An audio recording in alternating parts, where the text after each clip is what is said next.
ప్రభుత్వ మంత్రులను కానీ ఎన్డీఎస్ఏ చైర్మన్ కానీ ఎవరితో ప్రస్తావించకుండా కేవలం హరీష్ గారి సూచనల మేరకు, హరీష్ గారి విజ్ఞప్తి మేరకు ఈటెల రాజేందర్ గారు మాట్లాడడం ద్వారా తన గౌరవాన్ని, మర్యాదను రాజేందర్ గారు పోగొట్టుకోవడం జరిగింది. మా ముందర 2 కమిటీలు ఉన్నాయి.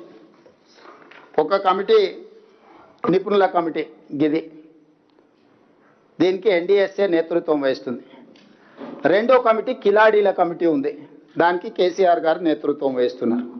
కిలాడీలు ఇందులో మెంబర్స్ ఎవరో నేను చెప్పిన క్లియర్గా, ఏ డిపార్ట్మెంట్స్ మెంబర్స్, చైర్మన్ ఎవరు, మెంబర్స్ ఎవరు.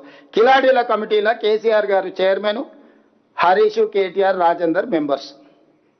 ఇప్పుడు నేను తెలంగాణ మేధావులను, రిటైర్డ్ ఇంజనీర్ల ముసుగులో, ఆనాడు వాళ్ళ అవినీతిలో పీకల దాకా కూరుకుపోయిన, ఈ రోజు కూడా ప్రజల్ని తప్పుదో పట్టించడానికి తెలంగాణ రిటైర్డ్ ఇంజనీర్లు అంటే మేధావులు అన్నట్టుగా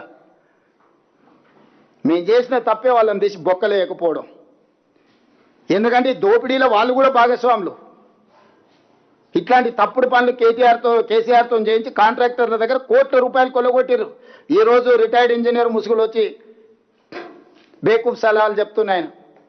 ఆ రోజు తెలంగాణ ఏర్పడ్డ ఎంబడే తెలంగాణ రాష్ట్ర ప్రభుత్వం ఏర్పాటు చేసిన కమిటీలో ఆయన సభ్యుడు, ఆ మొనగాడు, గంత వహించిన మొనగాడు.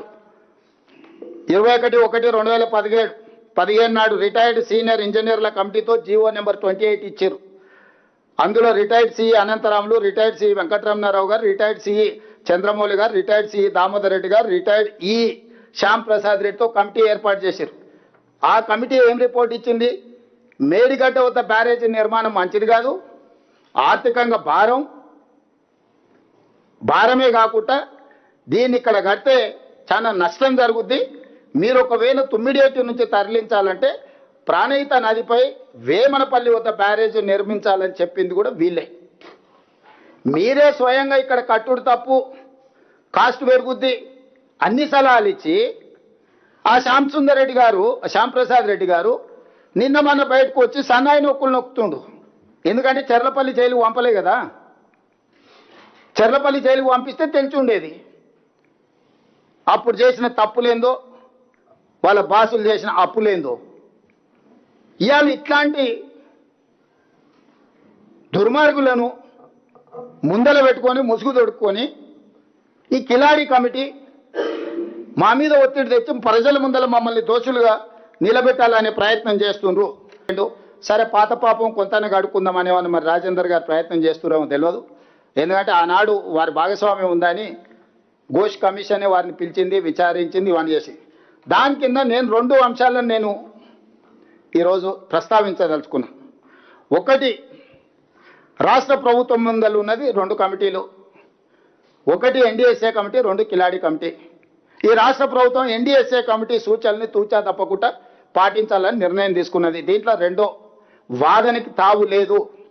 విస్పష్టంగా మేడిగడ్డ, అన్నారం, సుందిల్లా బ్యారేజీల విషయంలో, పునరుద్ధరణ విషయంలో రాష్ట్ర ప్రభుత్వం ఎన్డీఎస్ఏ సూచనల మేరకు, నిపుణుల కమిటీ ఆదేశాల మేరకే పనిచేస్తుంది తప్ప కిలాడి కమిటీల ఒత్తిడికి లొంగే సమస్యనే లేదు.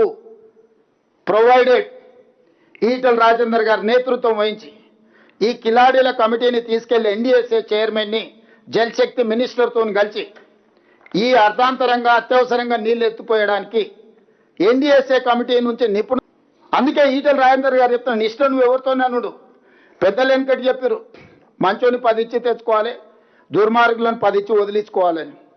కానీ రాజేందర్ ఏందో మరి పాత సోపతికే పోతున్నాడు మళ్ళా. అందుకే రాజేందర్కి చెప్తున్నా, మీ కిలాడి కమిటీని తీసుకొని వెళ్ళు, జలశక్తి మినిస్టర్ దగ్గరికి ఎన్డీఎస్ఏ కమిటీ చైర్మన్ బిలు. ఎన్డీఎస్ఏకు మేము ప్రాజెక్టు, నేను ఉత్తమ్ కుమార్ రెడ్డి గారిని, బట్టి విక్రమార్క గారిని పంపిస్తా. ఎన్డీఎస్ఏకి మేడిగడ్డ, అన్నారం, సుందీల ప్రాజెక్టులను మేము అప్పచెప్తాం. అందుకే రాజేందర్ ఇమ్మీడియట్గా కేంద్ర ప్రభుత్వం దగ్గరికి వెళ్ళి తక్షణమే ఎన్డీఎస్ఏ కమిటీ చైర్మన్ను ఈ ప్రాజెక్టులను తాత్కాలికంగా వాళ్ళ ఆధీనంలోకి తీసుకొని ఇప్పుడున్న నీళ్లను ఎత్తిపోసి రైతులను ఆదుకోండి, ప్రజల పట్ల నీకున్న చిత్తశుద్ధిని మీరు నిరూపించుకోండి, మాకు ఎలాంటి అభ్యంతరం లేదు, మేంగా గేట్లు మూసి నీళ్లు ఎత్తిపోసే పరిస్థితి లేదు, గేట్లు ముయ్యకుండా నీళ్ళు ఎత్తడానికి కుదరనే కుదరదు. మేము గేట్లు మూసి నీళ్ళు ఎత్తితే ఈ గేట్లు కొట్టుకపోతే, ఈ ప్రాజెక్టు కొట్టుకపోతే కింద భద్రాచలం నుంచి ఊర్లే కొట్టుకపోతే ఎన్డీఎస్ఏ నివేదిక ఇచ్చింది. ఇది చట్టబద్ధం. ఎన్డీఎస్ఏ ఇచ్చిన ఆదేశాలను పాటించకపోతే they are liable for punishment with criminal prosecution.